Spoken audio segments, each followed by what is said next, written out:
Hemos leído del capítulo 15 de Hechos, los versículos 19 al 35. No vamos a ver todo el pasaje, pero vamos a hablar acerca de esto que es tan importante, preservando la unidad de la iglesia. El capítulo 10 del Evangelio de Juan es conocido como el capítulo del pastor. Allí se nos presenta Jesús como el buen pastor. Pero también en este capítulo nos habla de las ovejas de este pastor. Y una característica sobresaliente de las ovejas de este buen pastor está en el capítulo 10, versículo 27 del Evangelio de Juan, donde dice: mis ovejas oyen mi voz, y yo las conozco y me siguen. Por el contrario, no oír la voz del pastor, ignorarla o despreciarla, eso es no creer. Y esto indica que no pertenecen al redil de este buen pastor.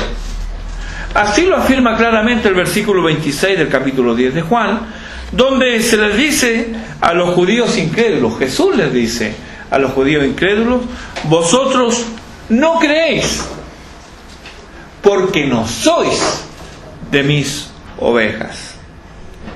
Estas palabras el Señor las dirigió a judíos en Judea, en Jerusalén.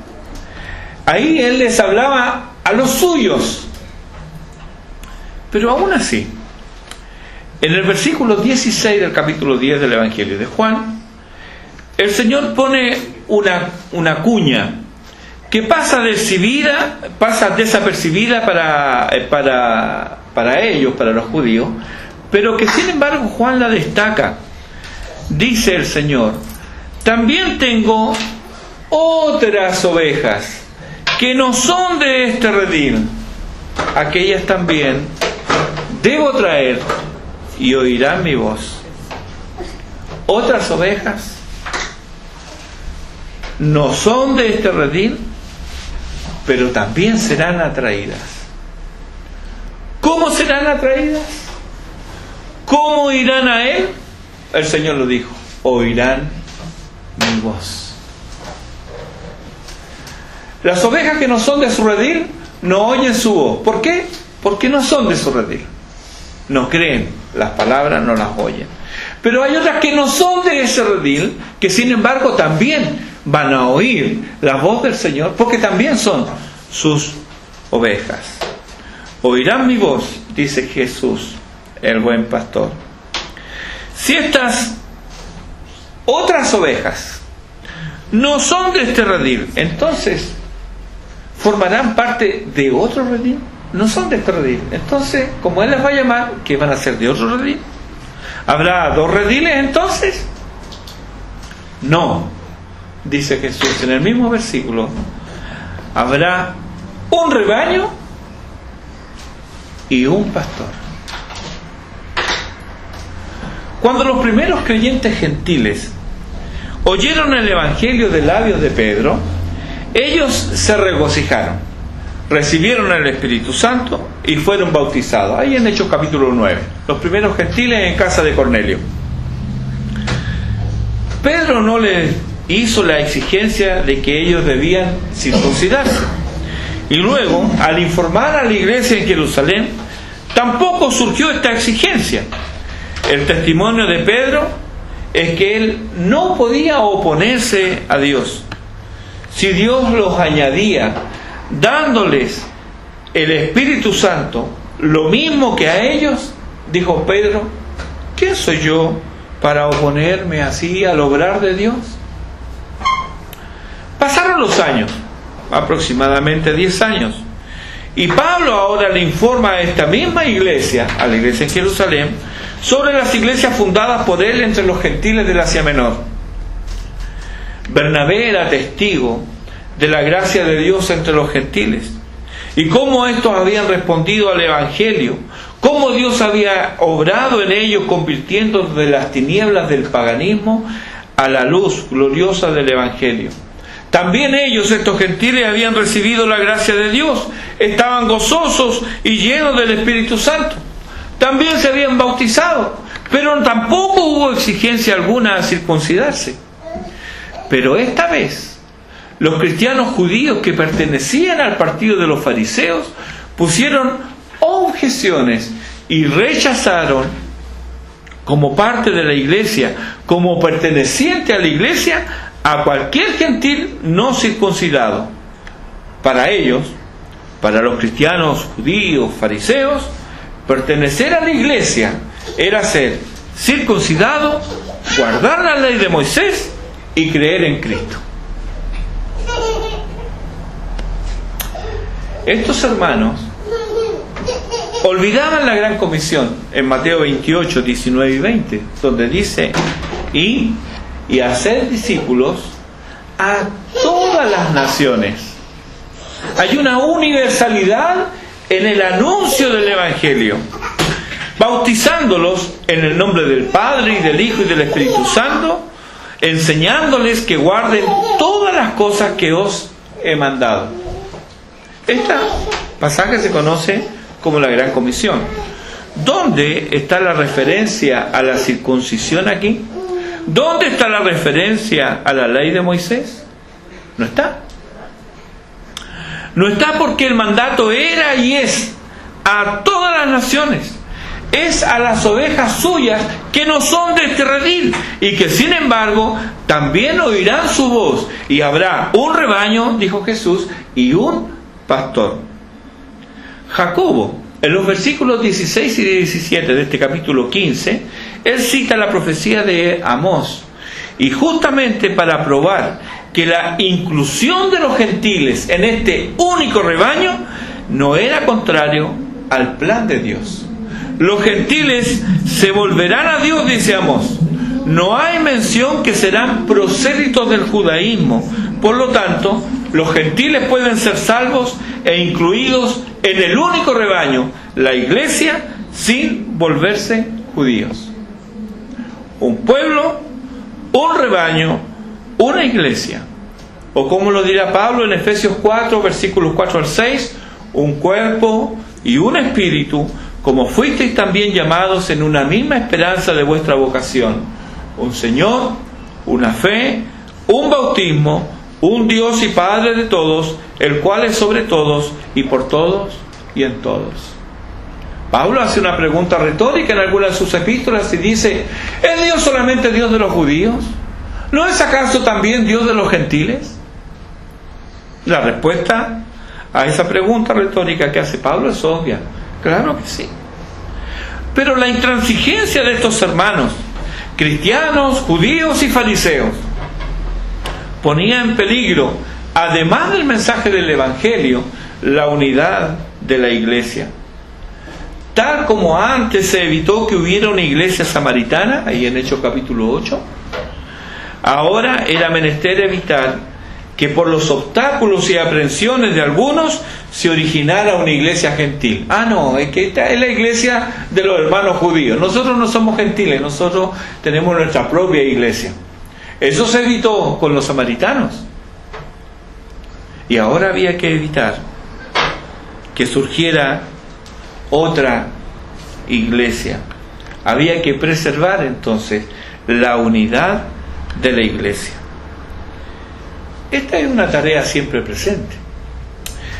Esto debiera ser hoy día también nuestra prioridad: preservar la unidad de la iglesia, pero nunca a costa de la verdad. Debemos ser, como dice Pablo en Efesios 4:3, solícitos en guardar la unidad del Espíritu en el vínculo de la paz. Veamos entonces cómo lo resolvieron ellos. Y vamos a tomar medicinas para nosotros. Observemos primero un cierto balance y equilibrio en los considerandos de los cuales nos habla aquí Jacobo. Observamos estas cosas y vemos que hay una preocupación por los hermanos gentiles, pero sin despreciar los escrúpulos de los hermanos judíos. Hay una preocupación por ambos.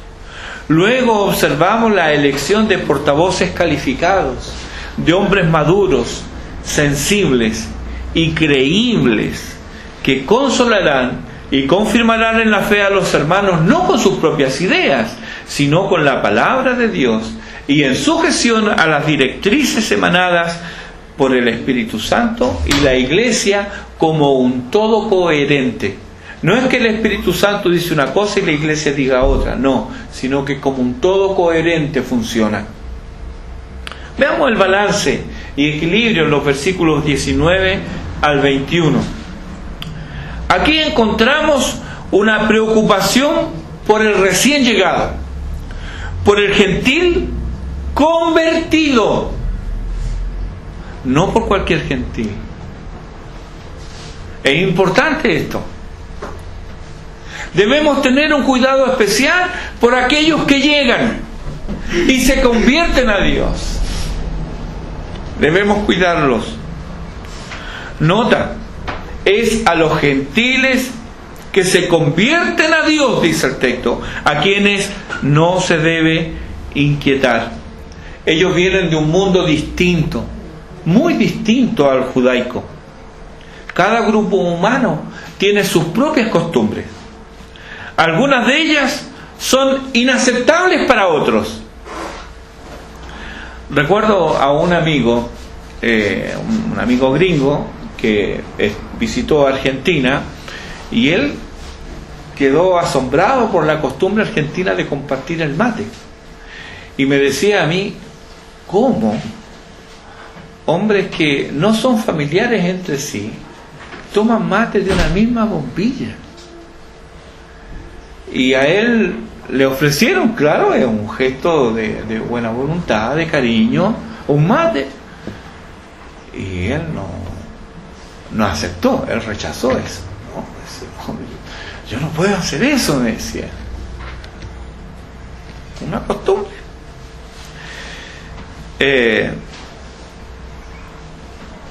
Hay personas que no comen el pan si ese pan lo ha tocado antes otra persona. No lo comen. No, lo tocó otro, no lo voy a comer.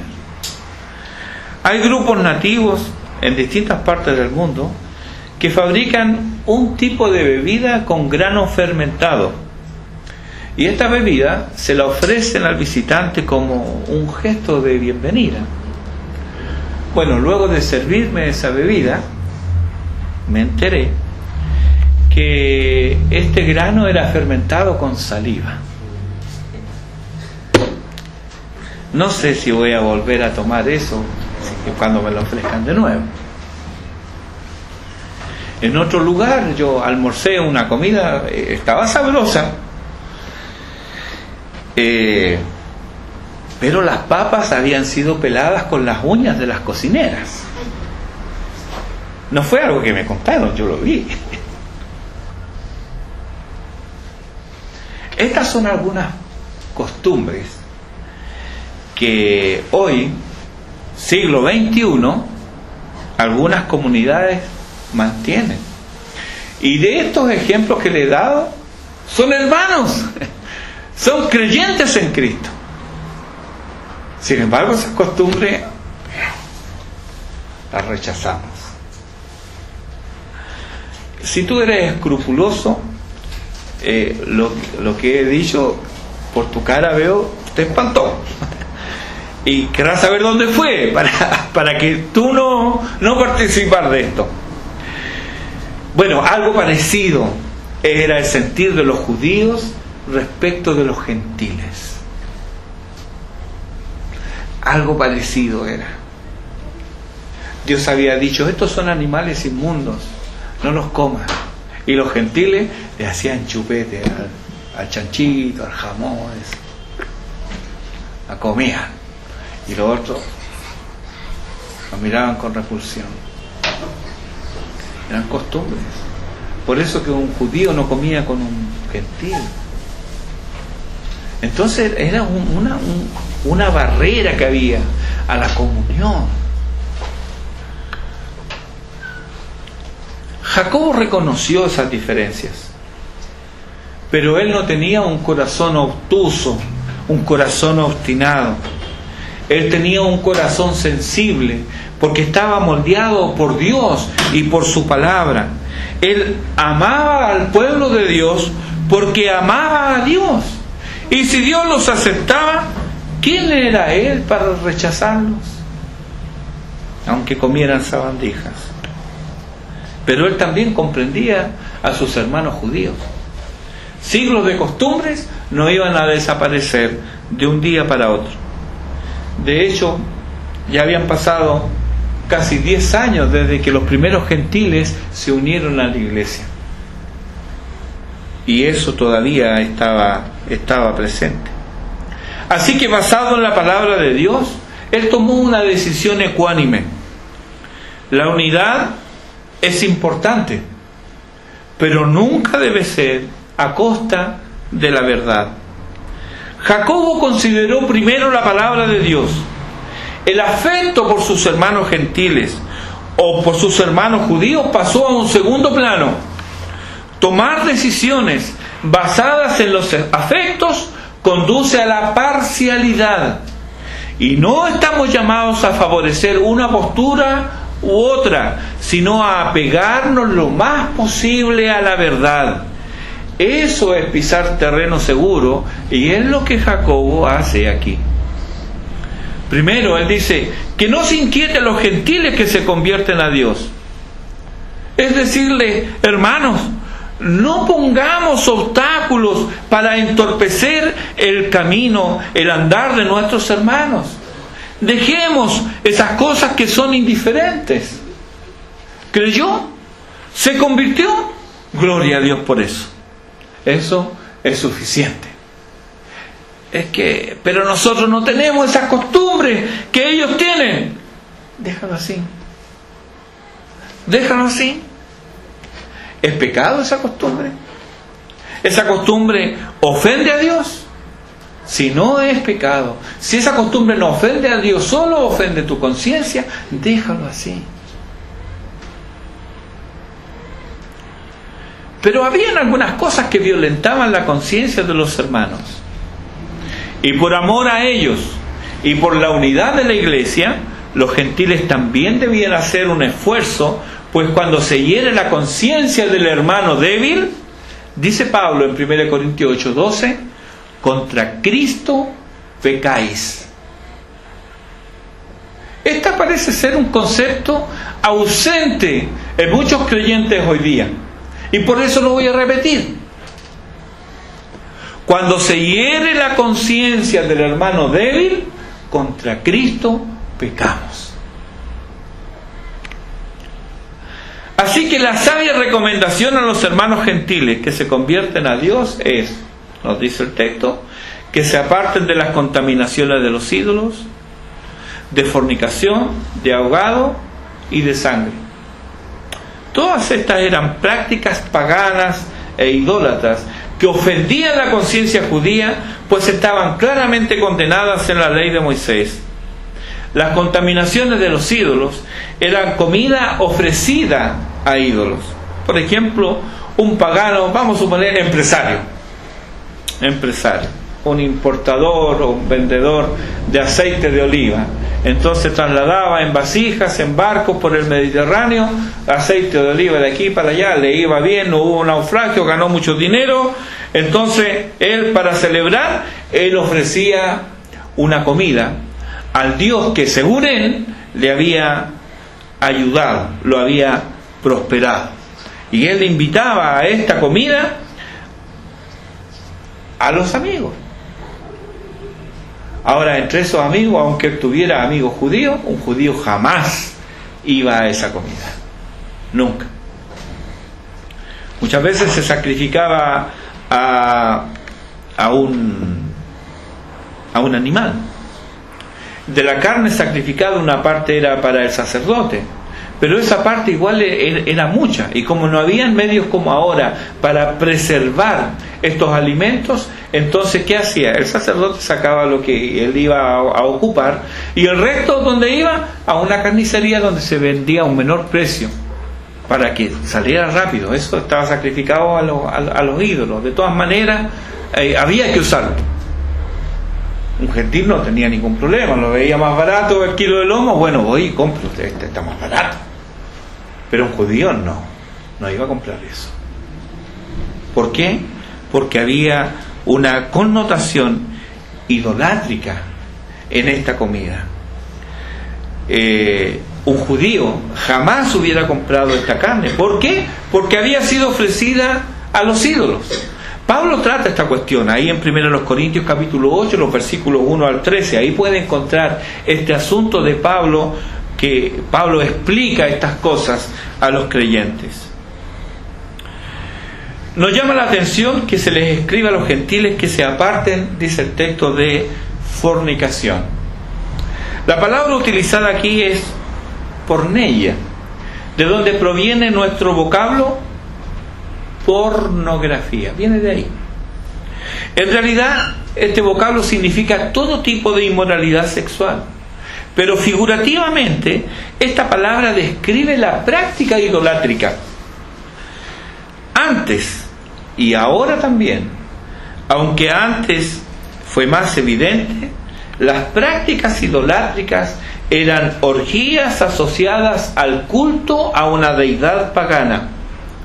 Romanos capítulo 1 te describe la relación de la incredulidad con la inmoralidad, y el estado presente de nuestra sociedad te confirma ese diagnóstico que hace el apóstol Pablo ahí en Romanos capítulo 1. Esto era y es ofensivo a Dios, y ofendía profundamente al judío piadoso, mas no hacia el gentil. Porque la inmoralidad sexual, con algunas excepciones, no tenía sanción social en el mundo antiguo. El apetito sexual era indiferente en las culturas antiguas, era semejante al apetito culinario. Para ellos esto era indiferente, no había problema en eso. Así que, llegado al cristianismo, con su énfasis en la santidad de Dios y en la santidad del cuerpo como criaturas suyas, esto chocaba frontalmente contra algo que en el mundo gentil, en el mundo pagano, se veía con indiferencia. Y los hermanos que venían del mundo gentil habían vivido así, por lo que era menester recordarles que ahora debían vivir bajo otros principios. Ellos antes estaban acostumbrados a eso. Para ellos eso no era algo malo, era lo más normal. Pero en el cristianismo trajo una nueva conducta ética, una nueva moralidad, por cuanto criaturas de Dios somos. Luego, en el versículo 20 dicen nuestras Biblias, y aquí hablo de Hechos 15, que se aparten de ahogado, dice. En el mundo gentil, y aún hoy, los animales y aves destinadas al consumo humano no son necesariamente muertos por degollamiento, más bien son muertos por diferentes métodos que dejan al animal con toda la sangre en sí. Esto dista mucho del precepto levítico. Allí en Levítico capítulo 17, el versículo 13, habla claramente de esto, de que se debe derramar la sangre y se debe cubrir esa sangre. Este acto de derramar la sangre hace al animal apto para el consumo de acuerdo al mandato mosaico. O sea, así se cumplía con la ley de Moisés. Por eso que un judío, hasta el día de hoy, no compra carne en la misma carnicería que usted.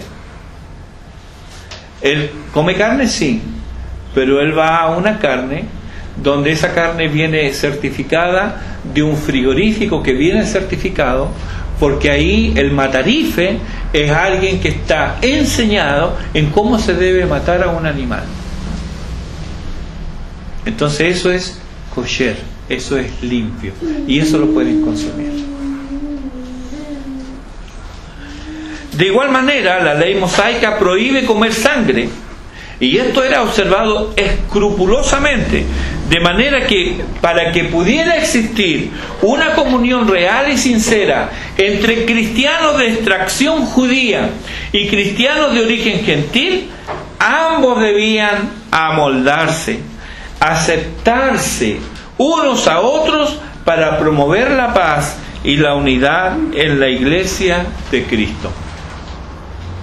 Este es el ruego constante de la iglesia.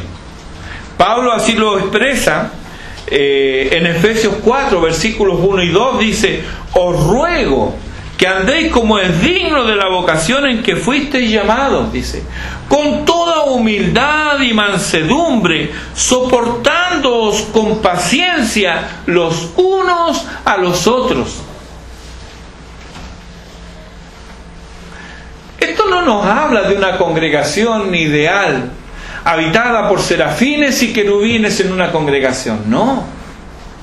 Nos habla de hombres y mujeres caídos, con sus problemas, con sus perspectivas, con su visión de la vida, algunas muy distintas unas de otras, con costumbres, con defectos distintos, que chocan en el diario vivir.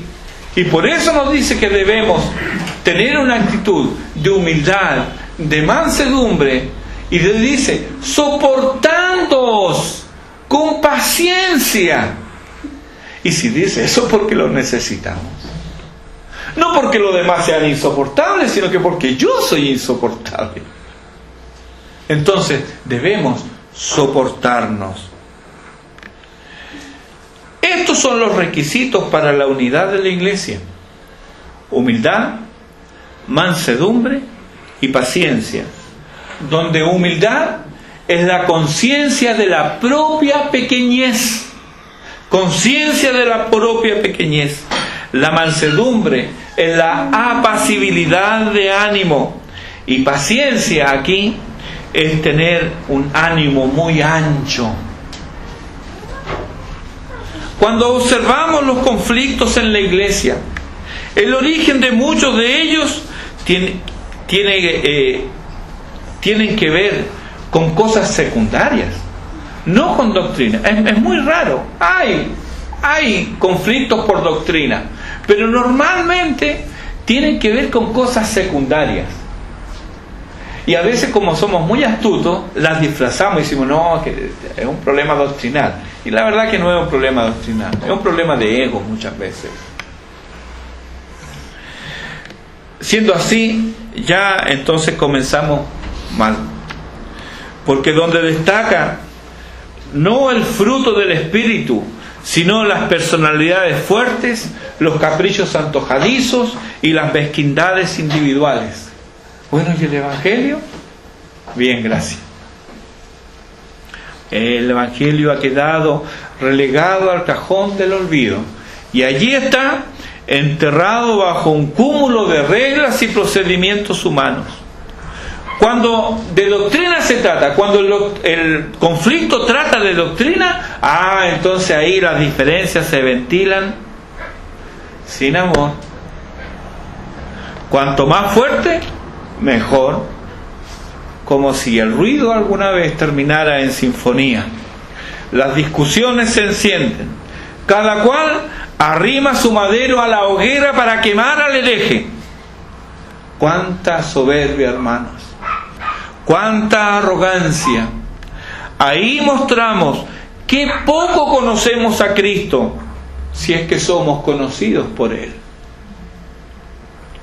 Hemos dicho que los conflictos son inevitables, pero la enemistad y el resentimiento no es inevitable, pues ellos son producto de una actitud infantil, carnal y terrenal, motivada por el mismo demonio.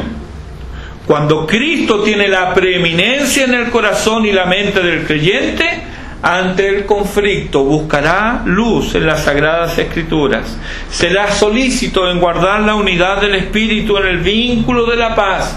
Importará mucho más ganar al hermano que ganar una discusión o ganar una posición.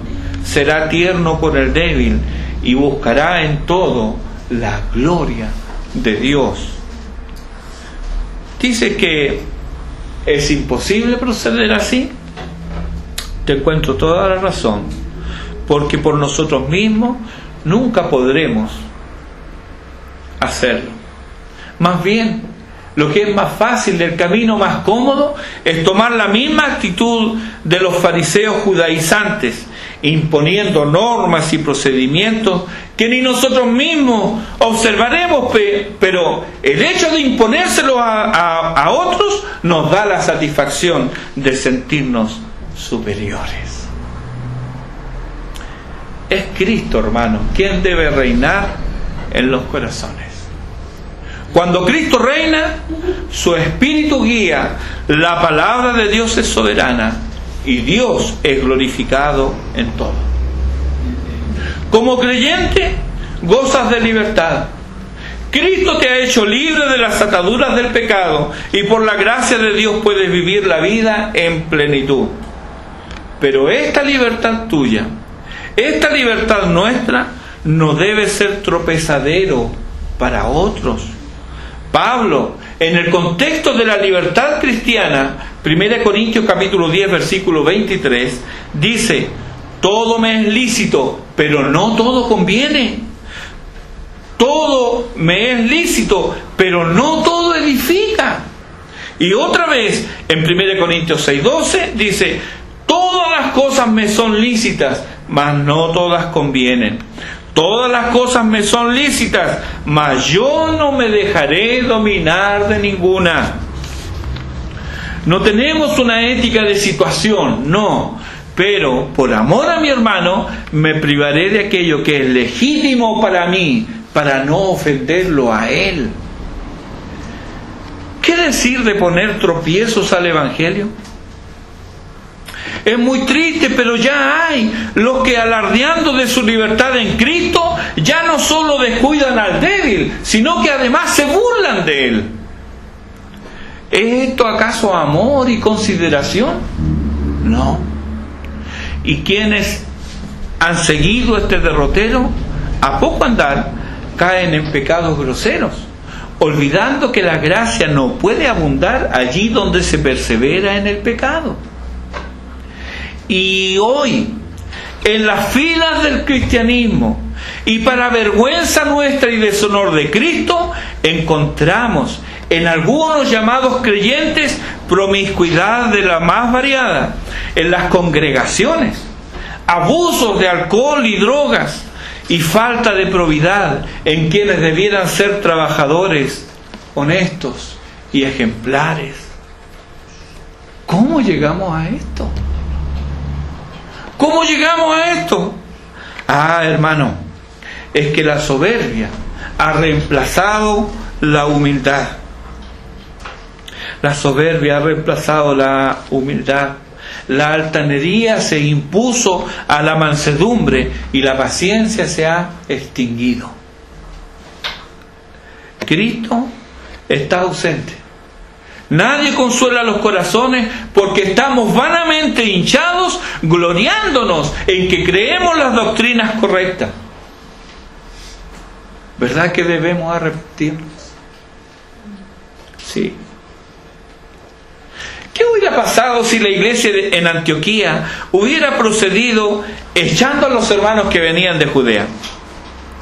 ¿Ese no habría sido el camino fácil? A ver ustedes, ya que vienen de Judea y vienen con esa doctrina extraña, miren, nosotros no creemos esas cosas. Nosotros somos una iglesia independiente y votaremos para separarnos de ustedes. No queremos nada con la iglesia en Jerusalén. Ustedes creen esas cosas. Nadie puede entrometerse en nuestros asuntos, en los asuntos de nuestra iglesia, porque nosotros somos congregacionalistas y nosotros velamos por nuestra propia iglesia. Ese sería un camino que podrían haber tomado. Y es el camino que muchos toman hoy día.